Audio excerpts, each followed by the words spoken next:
That's a wrap. The 74th Cannes Film Festival has come to an end. After their viewing marathon, jury president Spike Lee and his jurors have spoken. So let's take a look at the films and the artists who've picked up the top prizes. A Palme d'Or for the film that stunned the 2021 edition of Cannes.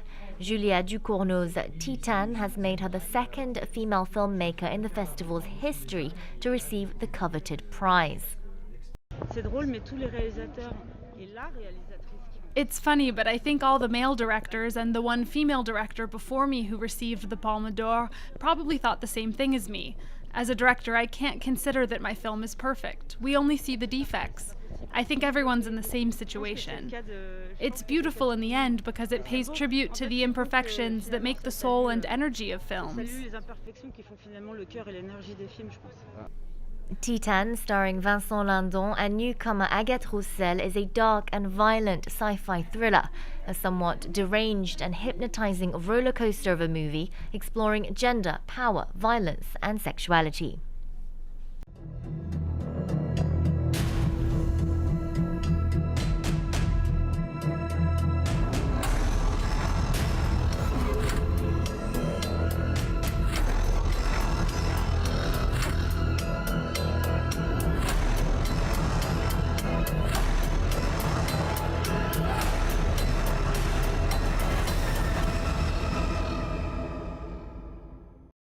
The official announcement of the Palme d'Or, traditionally made at the end of the ceremony, was preceded by a few moments of confusion.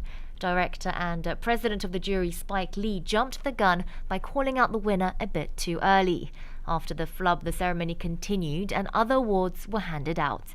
Best Director was awarded to Leos Carax for Annette, the fantastical musical that opened the festival, starring Adam Driver and Marion Cotillard as A-list lovers in a doomed romance. The award was accepted by the musical duo Sparks, who wrote the script and music for the film. What she sees in me.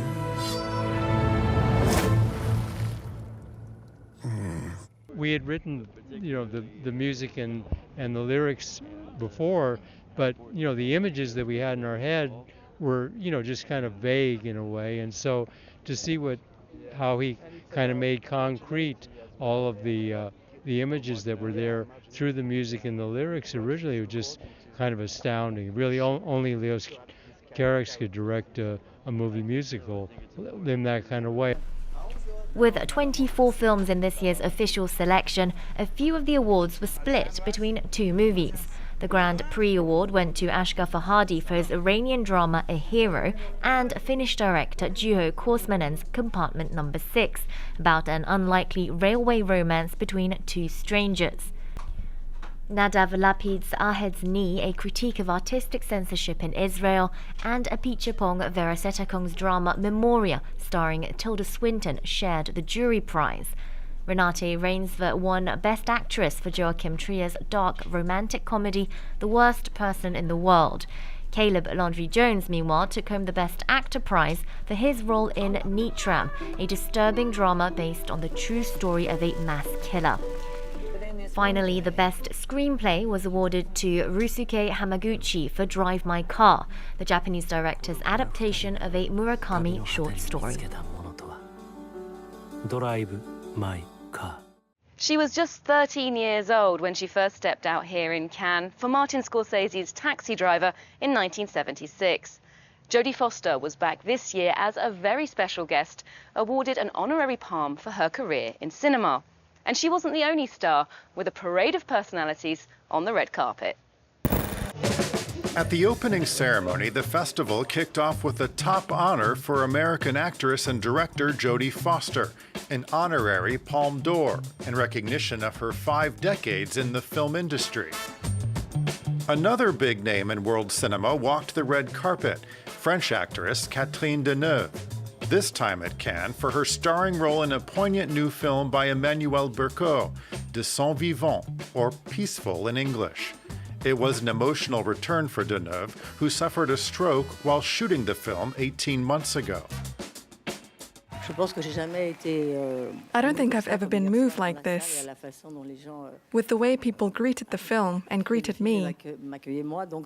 It has been very moving, yes. Famous for its red carpet, Cannes was also seeing green this year. The festival had an emphasis on the environment and climate change, selecting 7 films on the subject.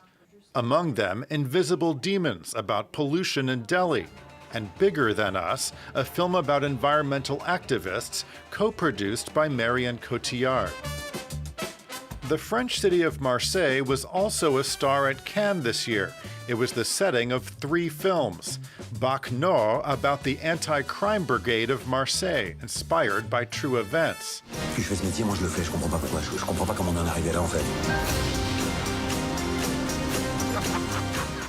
Bonne Mère, about a housekeeper whose son is wrongfully accused of a robbery.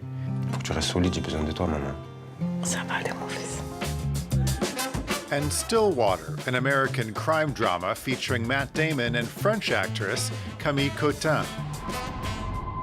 The father of the girl, the American student. Directed by Tom McCarthy, the film tells the story of a Texas father trying to help his daughter, who while studying in Marseille is arrested and charged with murder. It was also a family affair at this year's festival. Actress Tilda Swinton, who stars in the film Memoria, appeared on the red carpet with her daughter, Honor Byrne. 2 days later, it was a father and daughter on the red carpet, Sean and Dylan Penn, there for their film Flag Day. Penn directs and stars alongside his daughter for the first time. In the documentary Jane by Charlotte, Charlotte Gainsbourg explores her relationship with her mother, Jane Birkin, in a film that is both raw and emotional. Je me sentais très privilégiée d'être dans ta présence. C'était pas pareil que... C'était pas banal. Alors, ça commence bien. The festival was cancelled in 2020 due to the pandemic, meaning the movie industry was all the more eager to get things back on track this year. We got the chance to sit down with the talents working behind and in front of the camera. Here's our favourite moments.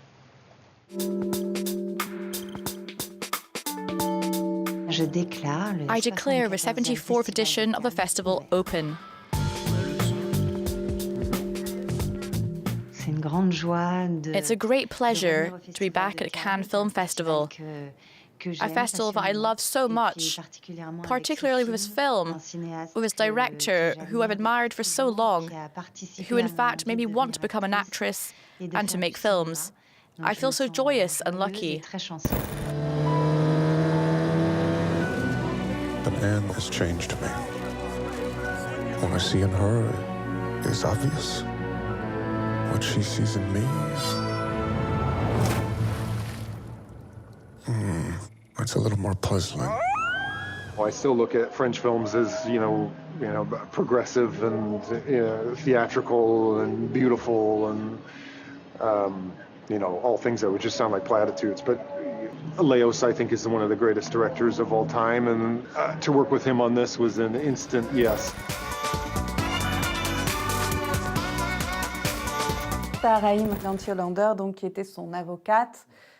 Nancy Hollander was the lawyer in real life. In the film, she's played by the American actor Jodie Foster. What was it like to work with her, and did you feel a lot of pressure playing alongside her?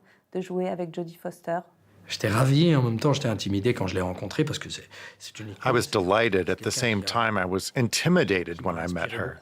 She's an icon and someone who inspired me a lot as I grew up with her.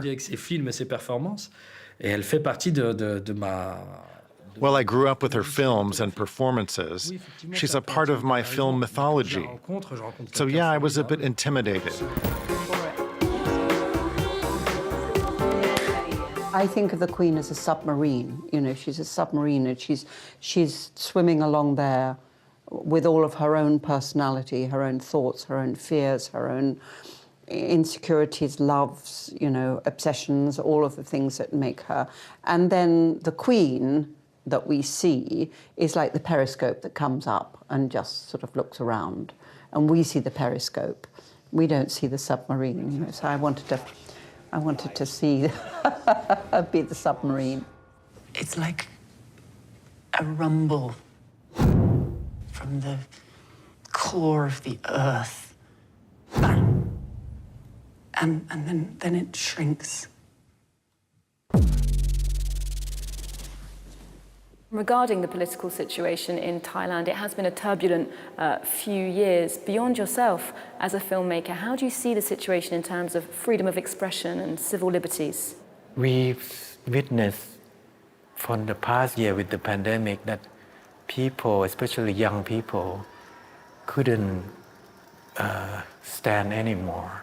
And there's a rise of discontent and of voices of this youth. And it's the first time in many years that I have hope about the future of the country. São 7h58 da manhã do dia que eu avistei Argel pela primeira vez. It was not in the movie, but the time I was in Algeria, it was at the same time where the uprisings for the change of the regime started, you know, in 2019. It's called Iraq, which means the movement in Arabic. So it was really beautiful to see this country that had earned its history, and you feel very much that when you talk to older people, you know, like, this is a country that we've earned, this is our place, and this place had been stolen from us, and now it's back in our hands. And at the same time, when you see the new generation, it's been 50 years, and certain things have been mismanaged, other things have been fine, you know, and so I think that there's this sense of they need change, and they need to liberate themselves from this weight, you know, that there is from this such beautiful but bloody past. The FBI concluded that all 3 bullets struck inside the car. He was hit by the first and the third. The second shot hit the governor. The third shot tore a large part of the president's head off. It's an angry film, but it's also a measured film. We did a lot of work on it. We have a 4-hour version. We did a 2-hour version that you saw here at Cannes. It has all the facts we've been able to uncover, and I think that's about as far as we can go, in my lifetime anyway, because it's obviously people are dying, they're dead, and the documents are still there, those that exist. A lot of them have been redacted and destroyed, as we showed in the film. But still, there's other documents that can be released in the future.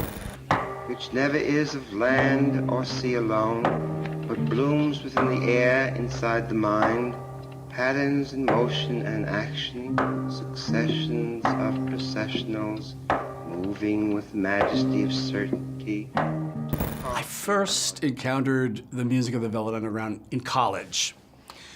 And so this was 1980, a good 10 years after the band had broken up. But it was a time when I, you know, had already been listening to many different kinds of music. Bowie, Roxy music, punk rock, Patti Smith, The Clash, you know, all of which owed their so much to this band.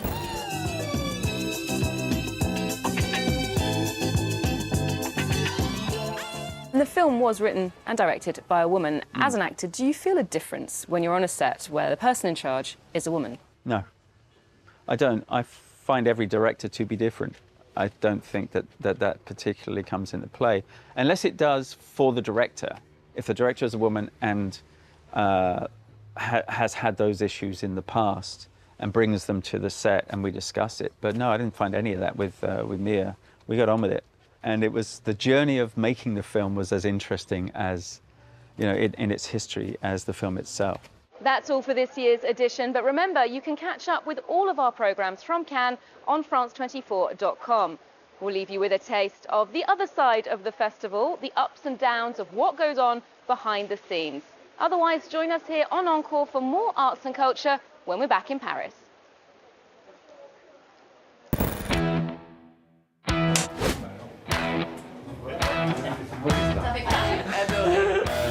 I'm off to meet Oliver Stone for his book. Je suis désolée.